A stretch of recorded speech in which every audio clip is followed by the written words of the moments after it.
السلام علیکم ورحمۃ اللہ.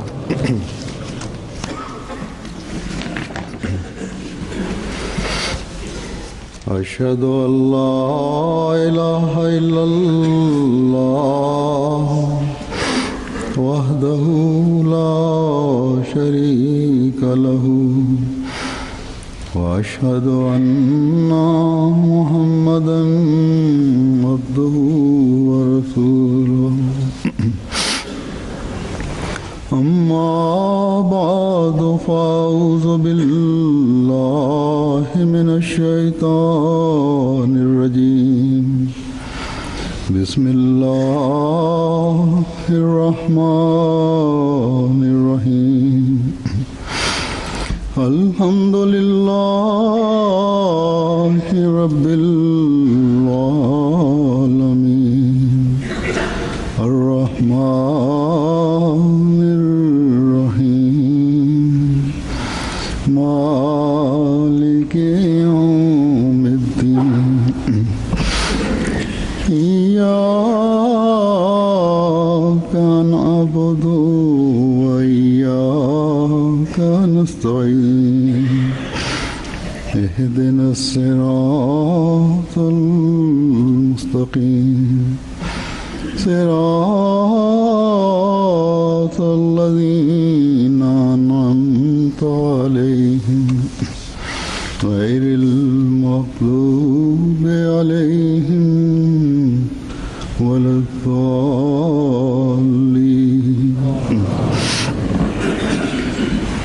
یا ایھا الذین آمنوا کتب علیکم الصیام کما کتب علی الذین من قبلکم لعلکم تتقون. اے وہ لوگو جو ایمان لائے ہو، تم پر روزے اسی طرح فرض کر دیے گئے ہیں جس طرح تم سے پہلے لوگوں پر فرض کیے گئے، تاکہ تم تقوی اختیار کرو.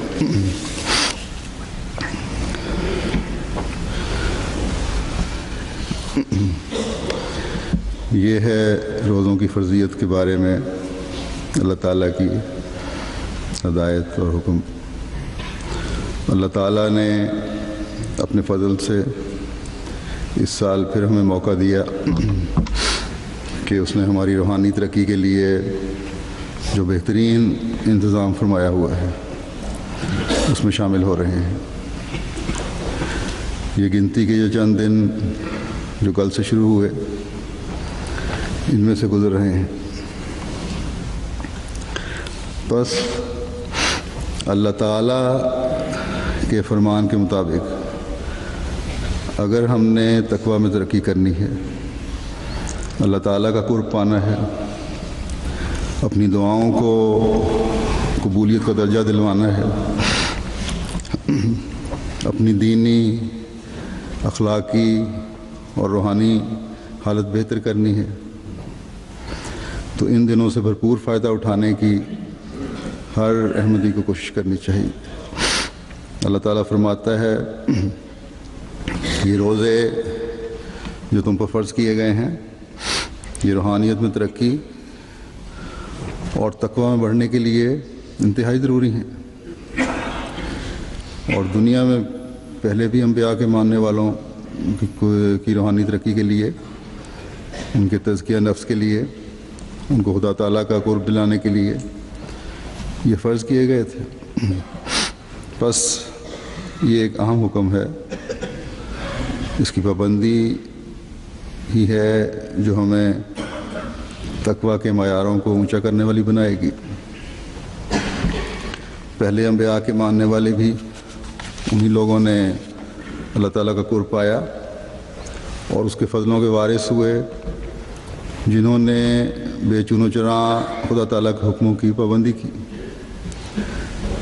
جب بھی خدا تعالیٰ نے اپنے احکامات کسی نبی پر اتارے، جب دنیا کی اصلاح کے لیے خدا تعالیٰ نے اپنے رسول بھیجے، وہی لوگ اللہ تعالیٰ کا قرب پانے والے اور اس کے انعامات سے حصہ لینے والے بنے جنہوں نے ان بھیجے ہوں کی کامل اطاعت اور فرمانبرداری کرتے ہوئے اس تعلیم پر عمل کیا اور ان احکامات پر چلتے رہے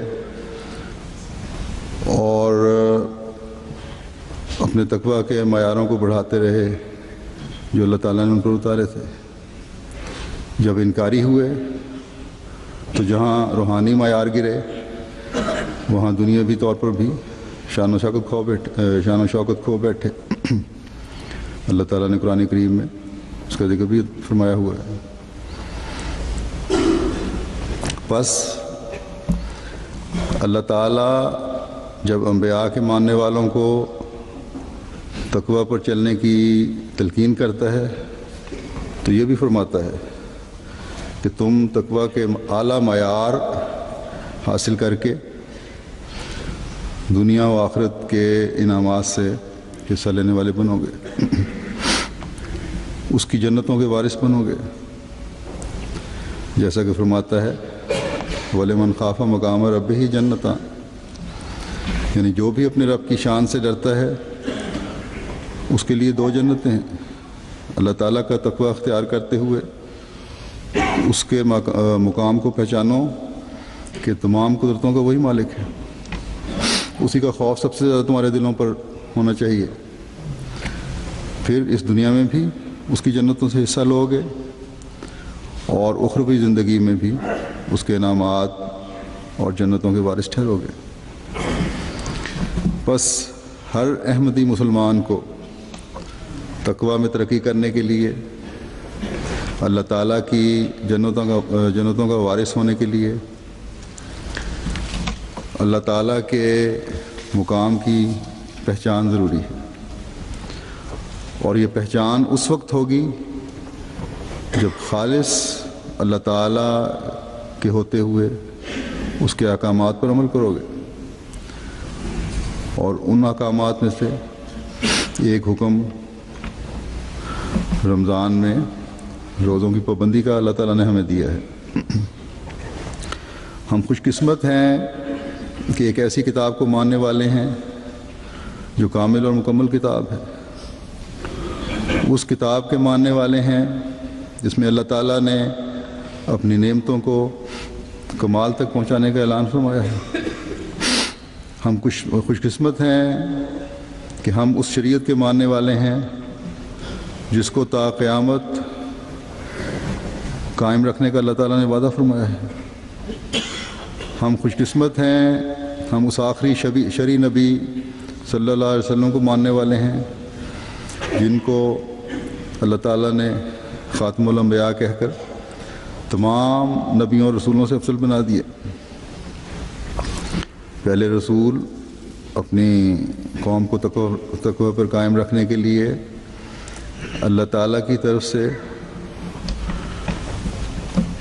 ان قوموں کی استعدادوں اور صلاحیتوں کے مطابق اللہ تعالیٰ کے احکامات لاتے رہے، لیکن قرآن کریم تمام دنیا کی تمام قوموں اور تمام زمانوں کی اصلاح کے لیے احکامات لے کر حضرت صلی اللہ علیہ وسلم پر نازل ہوا۔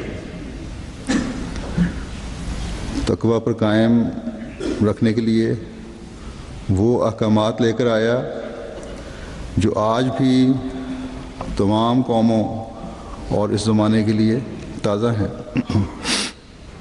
اور آئندہ بھی رہیں گے۔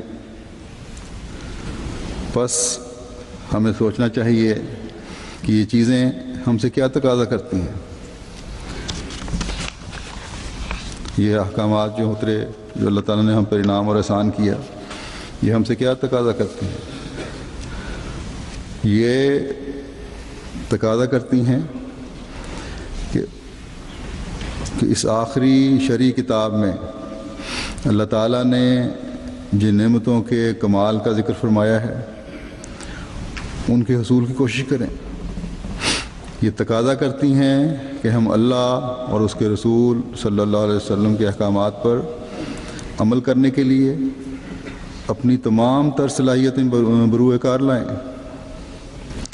وہ مجاہدہ کریں جس کے کرنے کا اللہ تعالیٰ اور اس کے رسول صلی اللہ علیہ وسلم نے ہمیں راستہ دکھایا ہے، ہمیں حکم دیا ہے۔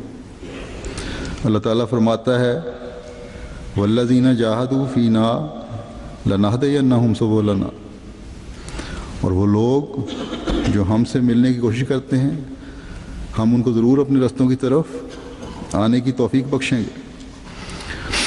بس اللہ سے ملنے کے لیے مجاہدہ کرنا اور کوشش کرنا ضروری ہے۔ اللہ تعالیٰ انہیں ہی اپنے راستوں کی طرف آنے کی رہنمائی فرماتا ہے جو خالص ہو کر اس کی طرف آنے کی کوشش کرتے ہیں۔ اللہ تعالیٰ انہی کو تقوی پر چلنے کی توفیق عطا فرماتا ہے جو خود بھی تقوی پر چلنے کی کوشش کرتے ہیں۔ اللہ تعالیٰ انہی کی طرف دوڑ کر آتا ہے جو کم از کم خود چل کر اس کی طرف آنے کی کوشش کرتے ہیں۔ اور تقوی کے حصول کے لیے ان کوششوں میں اللہ تعالیٰ کی رضا حاصل کرنے کی کوششوں میں ایک بہت بڑا ذریعہ اللہ تعالیٰ نے رمضان کے روزوں کو بنایا ہے۔ بس اللہ تعالیٰ کے فضلوں اور اس کے انعاموں کے حصول کے لیے جو حقیقی کوشش کرتا ہے وہ گناہوں سے پاک کر دیا جاتا ہے، اسے نیکیاں کرنے کی توفیق ملتی ہے اور وہ اللہ تعالیٰ کے فضلوں کو حاصل کرنے والا بن جاتا ہے۔ ایک روایت میں آتا ہے، حدیث میں ہے، حضرت ابو سعید خدری سے روایت ہے کہ نبی کریم صلی اللہ علیہ وسلم نے فرمایا جو بندہ اللہ تعالیٰ کے راستے میں اس کا فضل چاہتے ہوئے روزہ رکھتا ہے تو اللہ تعالیٰ اس کے چہرے اور آنکھ کے مابین 70 خریف کا فاصلہ پیدا کر دیتا ہے، یعنی موسم سرما اور گرما کے درمیان جتنا فرق ہے وہ 70 گنا زیادہ اس سے فرق کر دیتا ہے۔ ایک مثال ہے کہ بالکل اس کے آگ دور کر دیتا ہے۔ بس اللہ تعالیٰ کے راستے میں اس کا فضل چاہتے ہوئے روزہ رکھنا ضروری ہے جیسا کہ اس نے حکم دیا۔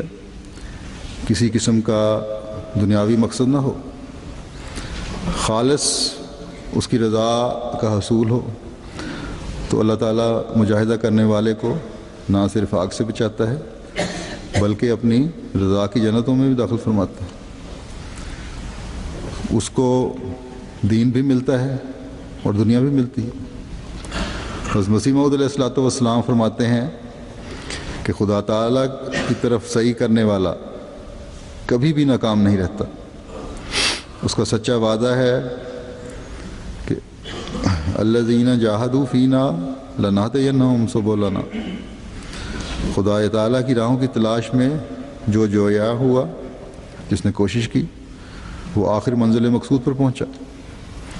دنیاوی امتحانوں کے لیے تیاریاں کرنے والے، راتوں کو دن بنا دینے والے طالب علموں کی محنت اور حالت کو دیکھ کر ہم رحم کھا سکتے ہیں، تو اللہ تعالیٰ جس کا رحم اور فضل بے حد اور بے انت ہے، اپنی طرف آنے والے کو ضائع کر دے گا؟ ہرگز نہیں، ہرگز نہیں۔ اللہ تعالیٰ کسی کی محنت کو ضائع نہیں کرتا۔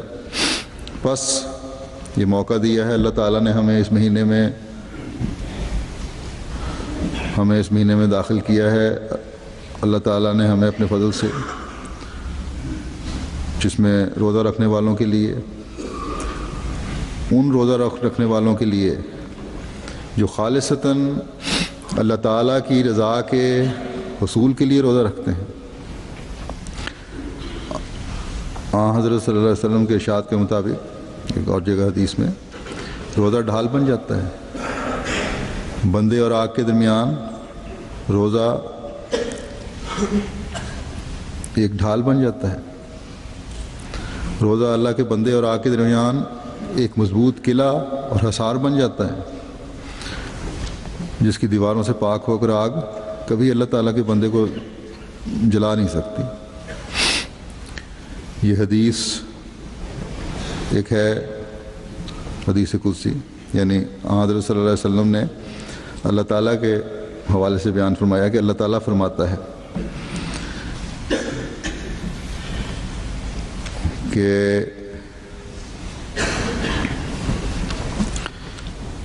اس حدیث کی تفصیل ایک اور جگہ بخاری میں اس طرح آئی ہے. حضرت ابو ہریرہ رضی اللہ تعالیٰ عنہ سے روایت کرتے ہیں کہ رسول اللہ صلی اللہ علیہ وسلم نے فرمایا، اللہ تعالیٰ فرماتا ہے ابن آدم کا ہر عمل اس کی ذات کے لیے ہوتا ہے سوائے روزوں کے، بس روزہ میری خاطر رکھا جاتا ہے اور میں ہی اس کی جزا دوں گا.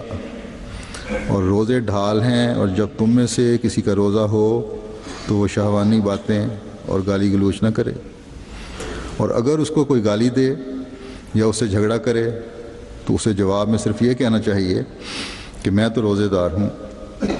اس ذات کی قسم جس کے قبضہ قدرت میں محمد کی جان ہے صلی اللہ علیہ وسلم، روزے دار کے منہ کی بو اللہ تعالیٰ کے نزدیک کستوری سے زیادہ طیب ہے. روزے دار کے لیے دو خوشیاں ہیں جو اسے خوش کرتی ہیں. ایک جب وہ روزہ افطار کرتا ہے تو خوش ہوتا ہے، اور دوسرے جب وہ اپنے رب سے ملے گا تو اپنے روزے کی وجہ سے خوش ہوگا.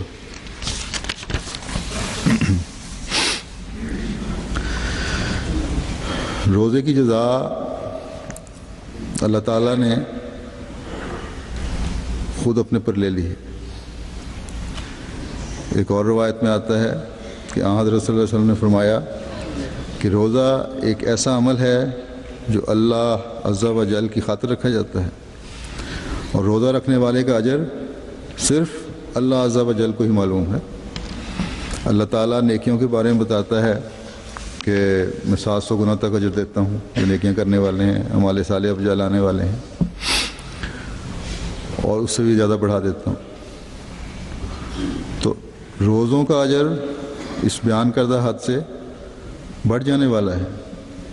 کتنا بڑھاتا ہے یہ صرف اللہ تعالیٰ کی ذات کو پتہ ہے. جس طرح اللہ تعالیٰ کی ذات، اس کی صفات لامحدود ہیں، اسی طرح اللہ تعالیٰ کی جزا بھی لامحدود ہے. بس یہ انسانی تصور سے بھی باہر ہے کہ کتنا اجر ہوگا. حضرت صلی اللہ علیہ وسلم نے فرمایا کہ یہ اللہ تعالیٰ کو بھی پتہ ہے، لیکن بعض حدود اللہ تعالیٰ نے روزے کے ساتھ لگا دی ہیں کہ لامحدود اجر دینے کے لیے تمہیں اپنی حدوں میں بھی قائم رہنا ہوگا، ان احکامات کی تعمیل کرنی ہوگی.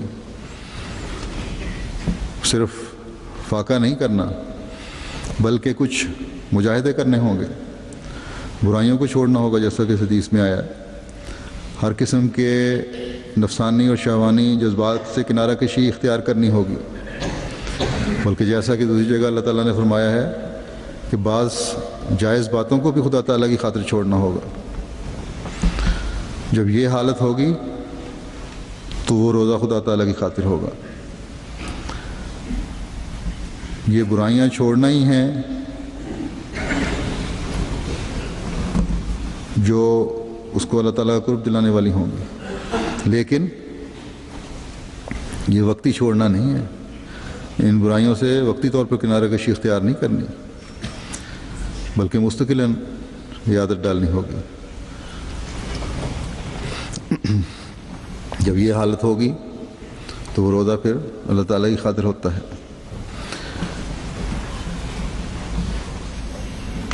اللہ تعالیٰ جس کو انسان کی پتال تک کی خبر ہے، وہ دلوں کا حال جانتا ہے. وہ جانتا ہے کہ بندے کے کسی بھی فعل کے پیچھے اس کی کیا نیت ہے. وہ ذات جو حاضر اور غائب کا علم رکھتی ہے، اس کی صفات کو، اس کے علم کو اگر سامنے رکھتے ہوئے ہر روزے دار روزہ رکھتا ہے اور مجاہدہ کرتا ہے تو وہ روزہ پھر اس کے لیے جزا بن جائے گا. جو روزہ اس نیت سے رکھا جائے گا کہ آج میں ان نفسانی اور شہوانی باتوں سے دور جا رہا ہوں، ان کو ترک کر رہا ہوں، صرف رمضان کے لیے نہیں بلکہ ہمیشہ کے لیے، تب بھی وہ روزہ خدا کی خاطر ہوگا، خدا کی خاطر رکھا جانے والا کہلا سکے گا۔ جب کسی کی گالی کے جواب میں وہ یہ کہتا ہے کہ میں روزے دار ہوں، تمہاری لغویات کا جواب نہیں دے سکتا، تو یہ مطلب نہیں کہ روزہ کھول لوں پھر جواب دے دوں گا، پھر تمہیں دیکھ لوں گا کہ تم کتنے پانی میں ہو، کہ پھر میں تمہیں دیکھ لوں گا کہ تم میرے سے زیادہ طاقتور ہو یا نہیں۔ ابھی فی الحال میں جھگڑا نہیں کر سکتا کیونکہ روزے دار ہوں، نہیں، بلکہ روزہ ایک ٹریننگ کیمپ ہے جس میں ان برائیوں کے چھوڑنے کی ٹریننگ ہی دی جاتی ہے، اور یہی ایک مجاہدہ ہے جو روزے دار نے کرنا ہے۔ خدا کی طرف بڑھنے کے قدم تبھی صحیح قدم اسود کہلا سکیں گے جب یہ مستقل مزاجی سے اپنے اوپر ان برائیوں کو چھوڑنے کا عمل جاری رکھے گا ایک انسان۔ تبھی تو آخری بات یہ بتائی گئی ہے کہ جب وہ اپنے رب سے ملے گا تو اپنے روزے کی وجہ سے خوش ہوگا۔ کیا صرف 30 دن کی جو نیکیاں ہیں ان کی وجہ سے اللہ تعالیٰ اسے وہ مقام عطا فرمائے گا جو اس کی رضا کا مقام ہے اور بندہ خوش ہوگا؟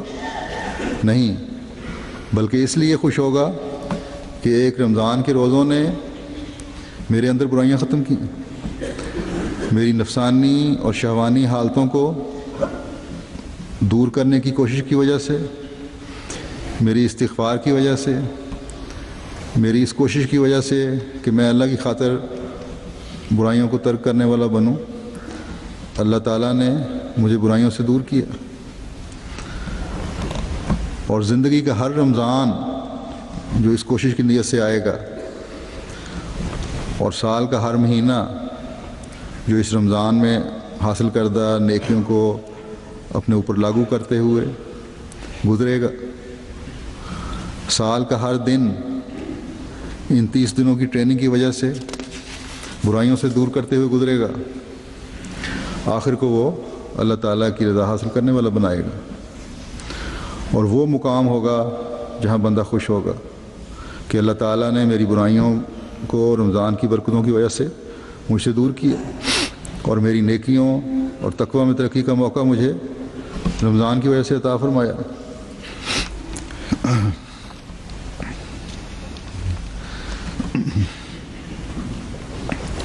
میں نے خالص ہو کر اس کی خاطر روزے رکھے اور ان روزوں کے مجاہدے سے اپنے اعمال کی اصلاح کی کوشش کی، اپنی باتوں کے معیار بلند کیے، اور آج میں اللہ تعالیٰ کی رضا حاصل کرنے والا بن رہا ہوں۔ بس رمضان آیا ہے تو اپنی عبادتوں کے معیار بھی ہمیں بلند کرنے کی ضرورت ہے، اور اپنے اعمال پر نظر رکھتے ہوئے ان کو اللہ تعالیٰ کے احکامات کے مطابق ڈھالنے کی ضرورت ہے۔ ایک طالب علم کی طرح جو امتحان کی تیاری کے لیے محنت کرتے ہوئے راتوں کو دن کر دیتا ہے، جیسا کہ حضرت مسیح موعود علیہ السلام نے فرمایا ہے، ہم بھی اپنی راتوں کو ان دنوں میں اللہ تعالیٰ کی خاطر گزارتے ہوئے گزارنے کی کوشش کریں گے تو وہ رحیم و کریم خدا، وہ مستجاب الدعوات خدا ہمیں اپنی رضا کی راہوں پر ڈالے گا، اپنے وعدے کے مطابق ہمیں ان راستوں کی طرف لائے گا جو اس کی رضا کے راستے ہیں، ہمیں ان انعامات سے نوازے گا جس سے وہ اپنے خاص بندوں کو نوازتا ہے، ہمارے تقویٰ کے معیاروں کو وہاں تک لے جائے گا جہاں اس کا قرب حاصل ہوتا ہے۔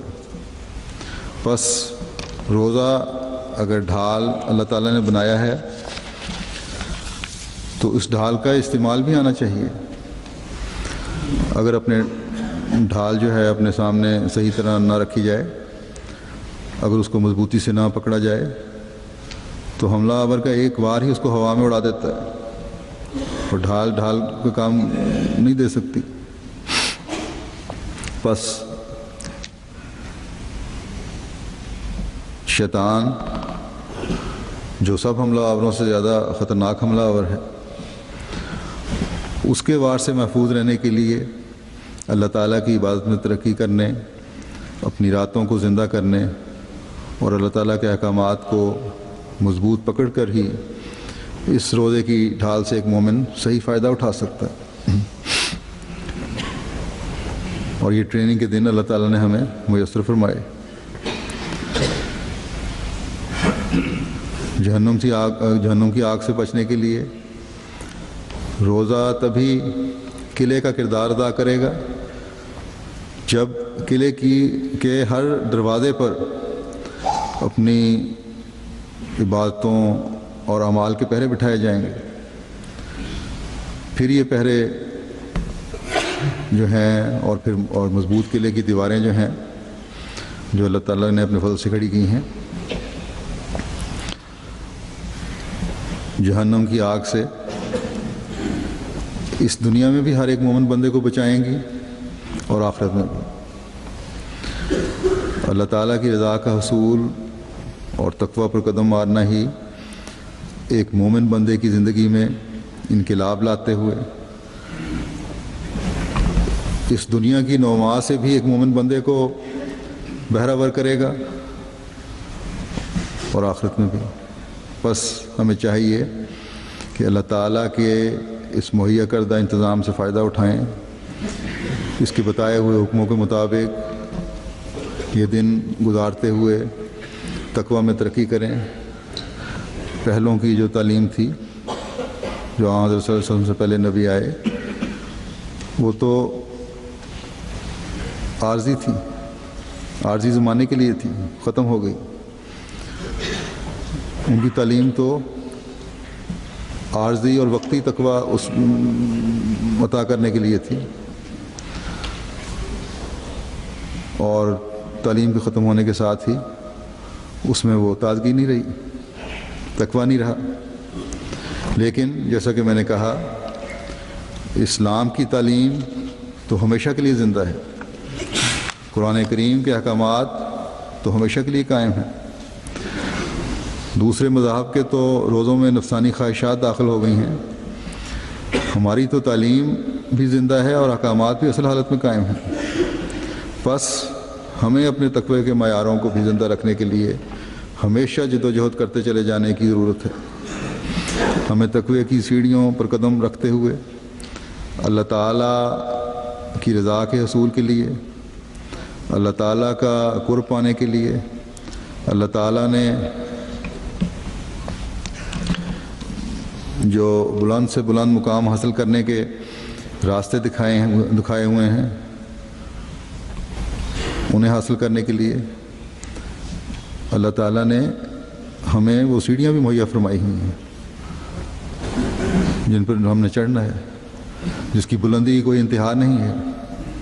بس ہم میں سے ہر ایک کو اپنی استعدادوں کے مطابق ان بلندیوں کو حاصل کرنے کی کوشش کرنی چاہیے، ایک کے بعد دوسرا قدم بڑھاتے ہوئے اوپر چلتے چلے جانا چاہیے، اس کے لیے کوشش کرنی چاہیے۔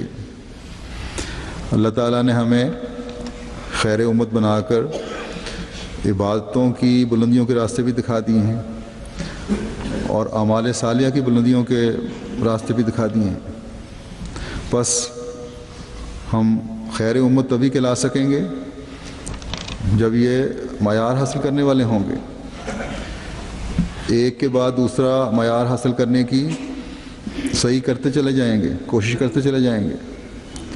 بس اللہ کی رضا کے حصول کے لیے کیے گئے یہ اعمال ہی ہیں جو تقوی کہلاتے ہیں، جس کے حصول کے لیے رمضان کے روزے فرض کیے گئے ہیں۔ اللہ تعالیٰ ہمیں اس رمضان میں تقوی کے حصول کے لیے مجاہدہ کی توفیق عطا فرمائے۔ حضرت مسیح موعود علیہ الصلوۃ والسلام فرماتے ہیں کہ روزے کی حقیقت سے بھی لوگ ناواقف ہیں۔ روزہ اتنا ہی نہیں کہ اس میں انسان بھوکا پیاسا رہتا ہے، بلکہ اس کی ایک حقیقت اور اس کا ایک اثر ہے جو تجربے سے معلوم ہوتا ہے۔ انسانی فطرت میں ہے کہ جس قدر کم کھاتا ہے اسی قدر تزکیہ نفس ہوتا ہے اور کشفی قوتیں بڑھتی ہیں۔ خدا تعالیٰ کا منشا اس سے یہ ہے کہ ایک غذا کو کم کرو اور دوسری کو بڑھاؤ۔ ہمیشہ روزے دار کو یہ مد نظر رکھنا چاہیے کہ اس سے اتنا ہی مطلب نہیں کہ بھوکا رہے، بلکہ اس سے چاہیے کہ خدا تعالیٰ کے ذکر میں مصروف رہے تاکہ تبتل اور انقطاع حاصل ہو۔ بس روزے سے یہی مطلب ہے کہ انسان ایک روٹی کو چھوڑ کر جو جسم کی پرورش کرتی ہے، دوسری روٹی کو حاصل کرے جو روح کے لیے تسلی اور سیری کا باعث ہے۔ اور جو لوگ محض خدا کے لیے روزے رکھتے ہیں اور نرے رسم کے طور پر نہیں رکھتے، انہیں چاہیے کہ اللہ تعالیٰ کی حمد اور تسبیح اور تحلیل میں لگے رہیں، جس سے دوسری غذا انہیں مل جائے۔ بس یہ ہے روزے دار کا مقصد، جس سے اللہ کا قرب اور تقوی حاصل ہوتا ہے، اور ایسے بندے کو اللہ تعالیٰ پھر بڑھ کر اپنی آغوش میں لے لیتا ہے، اسے اپنی معرفت عطا فرماتا ہے، اپنے انعامات سے نوازتا ہے۔ بس مسیح موعود علیہ الصلوۃ والسلام فرماتے ہیں کہ خدا تعالیٰ کا یہ سچا وعدہ ہے کہ جو شخص صدق دل اور نیک نیتی کے ساتھ اس کی راہ کی تلاش کرتے ہیں، وہ ان پر ہدایت اور معرفت کی راہیں کھول دیتا ہے، جیسا کہ اس نے خود فرمایا ہے والذین جاہدوا فینا لنہدینہم سبلنا، یعنی جو لوگ ہم میں سے ہو کر مجاہدہ کرتے ہیں ہم ان پر اپنی راہیں کھول دیتے ہیں۔ ہم میں سے ہو کر سے یہ مراد ہے، فرمایا کہ ہم میں سے ہو کر یہ مراد ہے کہ محض اخلاص اور نیک نیتی کی بنا پر خدا جوئی اپنا مقصد رکھ کر، یعنی کہ خدا تعالیٰ کی تلاش اپنا مقصد ہوتا ہے ان کا، وہ لوگ ہیں جو صحیح کوشش کرنے والے ہیں۔ اللہ تعالیٰ ہمیں توفیق دے کہ خدا کی رضا کا حصول اپنا مقصد بناتے ہوئے اس رمضان میں سے گزریں، اور ہمارے روزے خالصتاً اللہ تعالیٰ کے لیے ہوں اور تقوی میں بڑھانے والے ہوں، خدا کی بھی معرفت ہمیں حاصل ہو جو مستقل ہماری زندگیوں کا حصہ بن جائے اور ہمیں ہر آن تقوی میں بڑھانے والی رہے۔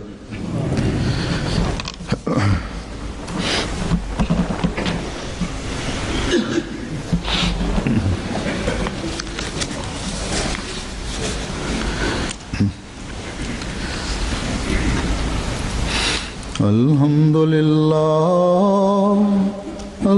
للہ نحمده ونستعینه ونستغفره ونؤمن به ونتوکل علیہ ونعوذ باللہ من شرور انفسنا ومن سیئات اعمالنا، من يهده الله فلا مضل له ومن يضلل فلا هادي له، ونشهد أن لا إله إلا الله ونشهد أن محمدا عبده ورسوله۔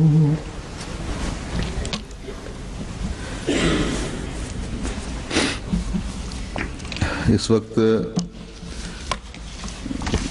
میں چند مرحومین کا بھی ذکر کرنا چاہتا ہوں جن کی گزشتہ دنوں میں وفات ہوئی۔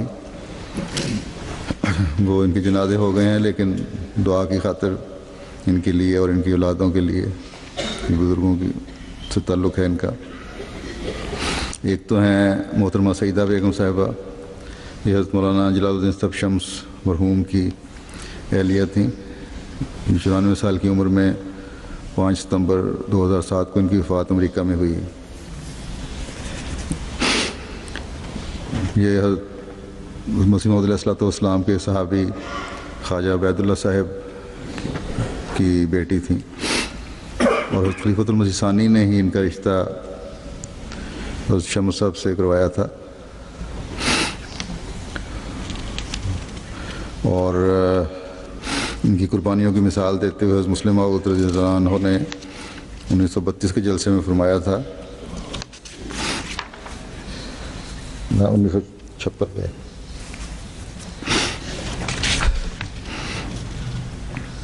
1932 میں ان کا نکاح ہوا تھا، اور 1956 کے جلسے میں لجنہ کے اجتماع پر مسلم ماؤد رضی اللہ عنہ نے ایک فرمایا تھا کہ ہمارے ایک مبلغ مولوی جلال الدین سب شمس ہیں، وہ شادی کے تھوڑے عرصے بعد یورپ میں تبلیغ کے لیے چلے گئے تھے۔ ان کے واقعات سن کر بھی انسان کو رکت آتی ہے۔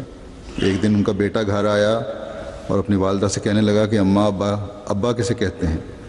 اسکول میں سارے بچے ابا ابا کہتے ہیں، ہمیں پتہ نہیں کہ ہمارا ابا کہاں گیا ہے، کیونکہ وہ بچے ابھی تک 3 4 سال کے تھے کہ شمس صاحب یورپ تبلیغ کے لیے چلے گئے، یہاں لندن میں رہے ہیں تبلیغ کے لیے، اور جب واپس آئے تو بچے 17 18 سال کے ہو چکے تھے۔ تو انہوں نے بڑی قربانی سے ان بچوں کو پالا اور بغیر شکوہ لائے علیحدہ رہیں پیچھے۔ اس وقت حالات ایسے تھے، مبلغین کی فیملیاں ساتھ نہیں ہوتی تھیں، بڑی قربانی دی ہوئی ہے اس زمانے میں مبلغین نے بھی اور ان کی بیویوں نے بھی۔ موسیہ تھی مرحومہ، بڑی نیک خاتون تھی۔ منیر الدین سب شمس کی والدہ تھیں جو ہمارے وکیل تصنیف ہیں، اور ان کے اس کے علاوہ بھی 4 بیٹے تھے۔ دوسری خاتون سعیدہ بیگم صاحبہ اہلیہ محترم مولانا ابوالعطا صاحب جلندری تھے۔ ان کی بھی عمر تقریباً 95 سال تھی۔ 6 ستمبر 2007 کو وفات ہوئی ان کی، جنازہ ان کا ہو گیا ہے۔ یہ بھی حضرت مسیح موعود علیہ السلام کے صحابی حضرت مولوی محمد عبداللہ صاحب بطالوی رضی اللہ تعالیٰ عنہ کی بیٹی تھیں۔ ان کا رشتہ بھی حضرت مسلم موعود نے اماں جان رضی اللہ تعالیٰ عنہ کے کہنے پر مولانا ابوالعطا صاحب سے خود تجویز کیا تھا اور خود ہی نکاح تجویز کیا تھا اور خود ہی نکاح پڑھایا تھا۔ آپ بھی بڑی نیک عبادت گزار تھیں۔ مولانا تعالی مجید صاحب راشد جو ہمارے امام مسجد ہیں، ان کی والدہ تھیں۔ خلافت سے بھی بڑا گہرا تعلق تھا ہر 2 بزرگوں کا۔ یہ تو یہاں رہتی تھیں کیونکہ لندن میں مجھے ملتی بھی رہتی تھیں۔ ایک عجیب پیار، وفا اور اخلاص کا تعلق آنکھوں سے جھلکتا تھا ان کے۔ 1/8 کی موسیہ تھیں آپ۔ تیسری خاتون جو ہیں یہ ناصرہ بیگم صاحبہ چودھری سید محمد سرور صاحب کی اہلیہ تھیں۔ یہ بھی 84 سال کی عمر میں ان کی وفات ہوئی ہے۔